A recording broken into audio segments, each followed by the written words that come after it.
Per usual, everything on this channel is for educational purposes only and is not intended as financial advice. It is Teaching Tech Tuesday. Let's talk about my favorite indicator, the cloud, and the status of things at the moment. For Bitcoin, it's kind of a sensitive area on the cloud because we're in this weird sort of in-between limbo river of Styx, bullish but not exactly bullish, not as bullish as we could be, pre-halving, it's kind of this very, very awkward spot. So if you don't know anything about the cloud, it basically tries to keep you in the trend for 80% of the trend.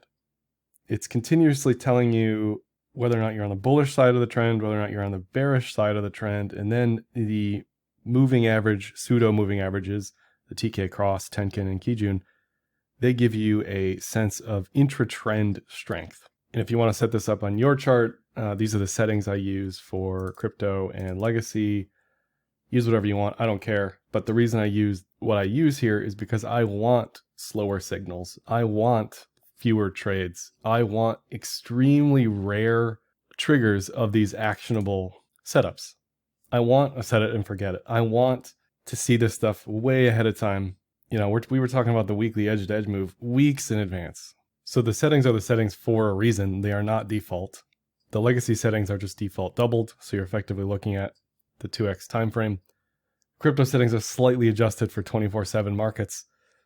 We can debate whether or not that matters. It's worked for me for a decade, so I use it.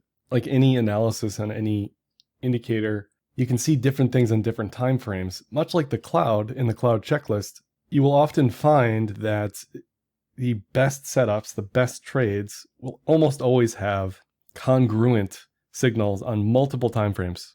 The last thing you want to do is open a high time frame trade based on high time frame signals or close a trade, whatever, and then go down to a lower time frame, in a sense, self-sabotaging and saying, oh, I'm seeing this, I'm going to change my opinion, I'm going to change my mind. Certainly use that to influence what your viewpoint is, but I wouldn't just hurry down to a lower time frame because I'm impatient on something, for example. It is important to know what's going on all the time frames, especially with the cloud, as I'm going to talk about here. You'll see that the cloud on all time frames doesn't really agree here with bullishness, right? On the weekly, the daily, 4 hour, 8 hour, whatever. So the confidence in bullish continuation should decrease. We're not yet there, right? We had a nice move. This could keep going. This could pull up.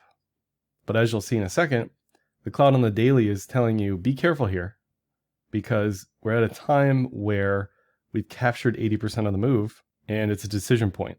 As far as the checklist specifically, you always want this to check all these boxes on the same side of the trade. So if you're long, you want to be above the cloud, you want a bullish cloud, you want a bullish TK cross, you want the lagging span, which I never talk about or use, but you want that above the price or the cloud. Both above the price and the cloud.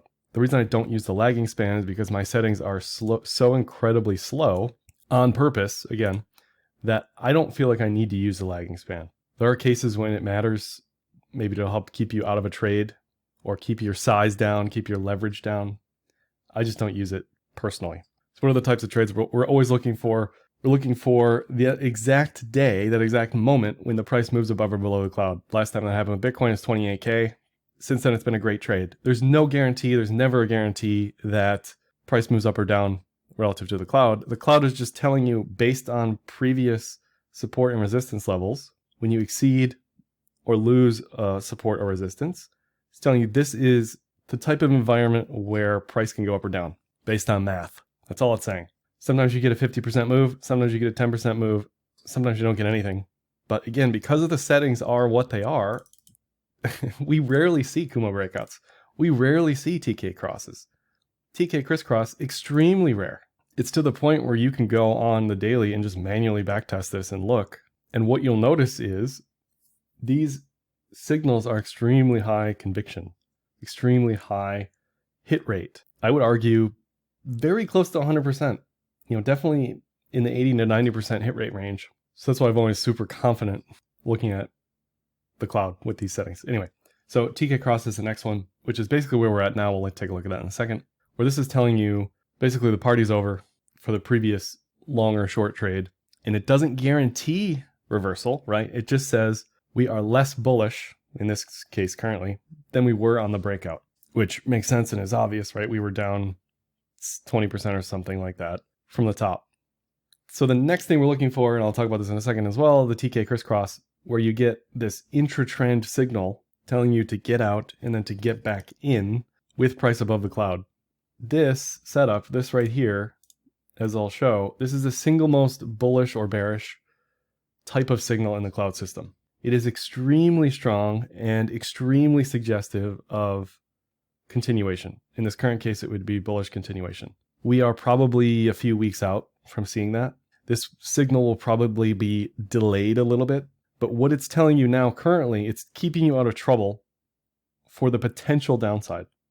It says momentum is done. Momentum from 28 currently has slowed significantly, and it's trying to take you out of the trade because momentum has slowed down. If we get this TK Criss-Cross, that is the cloud telling you momentum is back. Meat is back on the menu. Let's go, right? But until that point, the cloud says stay out. It doesn't tell you to short. The short comes in here. The short comes in on the edge-to-edge trade, which is kind of a niche type of trade that I don't see talked about from cloud people, the other cloud people that I'm aware of. Typically, when you hear and learn about the cloud, you're told the cloud itself, when price is inside of the cloud, that is a no trade zone. It is typically seen as a time when things are neutral and anything can happen because, again, you're sort of waiting for the Kumo breakout, right? It says do nothing. So classically, you do nothing. However, again, because of these settings, okay, the confidence that once we break the cloud level, we reach for the other level is extremely high. Again, extremely high hit rate. One caveat to these specific trades, you want a congruent TK cross. So in the current setup, we finally have this bearish cross. And, you know, again, technically, people are going to ask me, well, it's on top of itself, the TK lines. They haven't crossed. We don't have one above the other per se. We just have the lines touching. For me, that's good enough. For me, that says, again, momentum zeroed out. There's no momentum here at the moment. Another type of trade that we've seen a lot less of, again, this goes back to the settings potentially because crypto moves so fast, is a Kijun bounce, which is a support test or resistance test of the higher time frame moving average. And that's it. That's the entire cloud system. So if we look at the current setup with these settings, you had your high conviction Kumo breakout at 28. You had a bullish TK cross on your side. You had a bullish cloud on your side. That is the ideal long entry setup. I don't have it on here, but you also had the lagging span, which lags price by 30 periods. That was also above the cloud and above price. You didn't really have, you kind of had chop suey nonsense here. There wasn't really a chart pattern. You had fake news, right? There was lots of like nothing burger type stuff that maybe wouldn't matter outside of the cloud system. Like seeing this break 28 might not have been as big of a deal if you weren't paying attention to some sort of moving average system. Since that time, we've held above the blue line, the Tenkan here. We didn't really get a support test until the very end. And depending on how you would have traded this, just trading the cloud signals, if you're buying this and you're out on the cloud support, not super helpful. If you're buying this and out on the TK cross, that's a winning trade. If you're buying here and out on a fractal stop loss, which I don't have on the chart, that's a winning trade. So there's a little bit of a loose room here, right? You kind of have to read the room as well. If we're 2 months into a trend or something, and then we get the Kijun bounce, what do you do? But for the most part, we've not seen, I think it's been a couple of years since we've actually seen an on-trend Kijun bounce just because things have moved super fast. So we did have an attempt at a move lower through the cloud. What we didn't have on our side was that TK cross. We did not have the bearish TK cross. Here, arguably, we have it. So this tells me two things. Get out. Anything from 28, it's over. It's done. Momentum has reset. We may go to 60K from here. That's fine. You will get a bullish TK Criss-Cross before that happens. So this is just telling you at this current moment of time, momentum is nothing. Momentum is zeroed out. And it's constantly telling you where you have momentum and where you don't, where you have an actual trend and where you don't. So you remain bullish here, but you are less bullish than you previously were. Again, that should be fairly obvious, right? This is kind of giving you a second chance if you didn't hop out of anything on the cloud level, which is essentially another stop loss level. It's telling you up here, this is your chance to potentially jump out because it's protecting you from the downside, which is going to be through the cloud at 38. even if we don't ever hit 38, it's telling you these are the conditions at which the likelihood of moving through the cloud are increased. Through the cloud, potentially lower. You know, I don't think realistically we go lower than that, but that would be the next thing to watch for. So do we actually hold above the cloud? That's something to watch for throughout February, right? The cloud currently goes out to March, right? So all of February is going to be an open question. Do we hold above the cloud? Do we get a bullish TK crisscross? If we start to close below the cloud, that is a pretty high hit rate, short entry signal with a target of the other side of the cloud. Not quite there yet. So that's something to watch for. If we look at the previous bearish TK crosses relative to the breakouts, they don't give you a great percentage trade. It's kind of a mixture of getting in and out. You do kind of have to read the room. Nothing's perfect, especially when we're super quick on the price action. It's always good to have a trailing stop loss on top of this. Be mindful of chart patterns, that sort of thing. This breakout, this bearish cross was basically a wash. This breakout, this cross was a positive trade. This breakout and this cross also basically a wash. So again, you need a trailing stop loss, definitely. But if we were to go lower in any of those spots, it is saving you from holding through that. So throughout 2023, we had about one Kumo breakout per quarter, right? Again, this is not something that happens frequently. We had a series of TK crisscrosses as well, about one per quarter. We had kind of a one chart pattern per quarter as well. That's sort of been the speed of the market. And I'd argue, that's kind of where we're at here throughout November, December, January. That's effectively 3 months. 3 months, almost a 2x. That's a pretty good trade. So again, these signals don't trigger often, right? Part of this is just buying into what is happening now versus what is happening historically. What has that told you? That's part of back testing, forward testing. If we look at the most analogous setup based on the cloud relative to where we are now, that would be the end of the 2021 bull run, the first all-time high. The first all-time high is actually eerily similar to where we're currently at. So you get the October bullish TK cross, kind of looked like a nothing burger to a lot of people at the time. Price above cloud, bullish cloud, all systems go. You don't see it on here, but the lagging span is also above cloud, above price. From October to April, it told you to hold that entire time. There were maybe three other minor things you could have done. You get a Kijun bounce here. You get a Kijun bounce here. You get a potential stop out of the cloud in April and another potential Kijun bounce here. But again, you need to use some sort of trailing stop loss to be realistic about this. So this is the ideal situation throughout a multi-month trend. The cloud remains bullish. The TK cross holds bullish. You get multiple chances to get back in a realistic way or add to a position.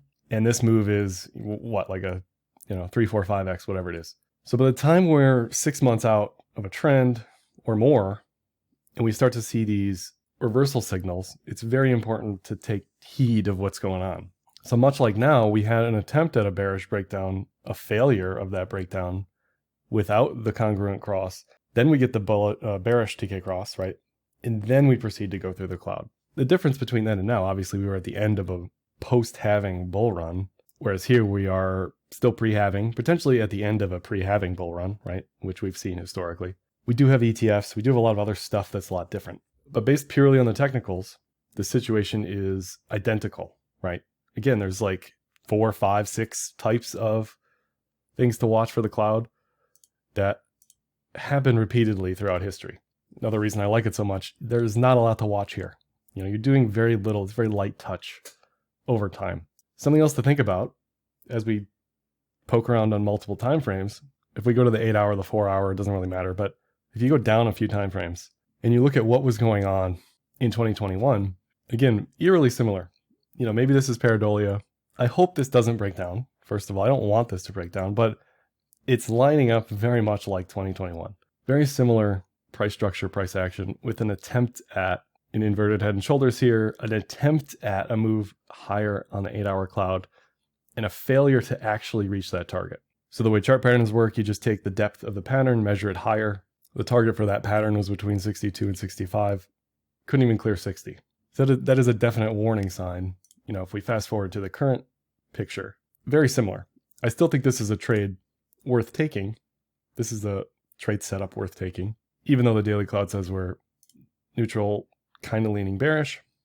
I think the 8-hour Kumo breakout is enough of a potential trade signal, as well as whatever this ends up being. Inverted head and shoulders, Adam and Eve, a larger inverted head and shoulders, whatever, right? But if we're above the 8-hour cloud with a bullish TK cross and a bullish cloud, that's probably good enough, especially since the speed of this market has been pretty effective on the 8-hour. But if this fails, that almost certainly solidifies the likelihood of reversal. So again, something else to watch for. There's no guarantees here. This is a certainty. You just kind of have to watch this play out. So for me, we're in my personal no trade zone because I'm just waiting for things to happen. If we look for what may happen on the bullish case would be, again, something we see very, very infrequently on the daily. This is like once per year on average, is a bullish TK Criss-Cross where we hold above the cloud and we don't actually break down. You know, this arguably had ascending triangle versus head and shoulders structure, didn't go anywhere. We were coming off COVID. This is just after having, and we held above the cloud, we get the cross, and then we break down later on, right? Dip into the cloud, and then this is the pre-bull run cross.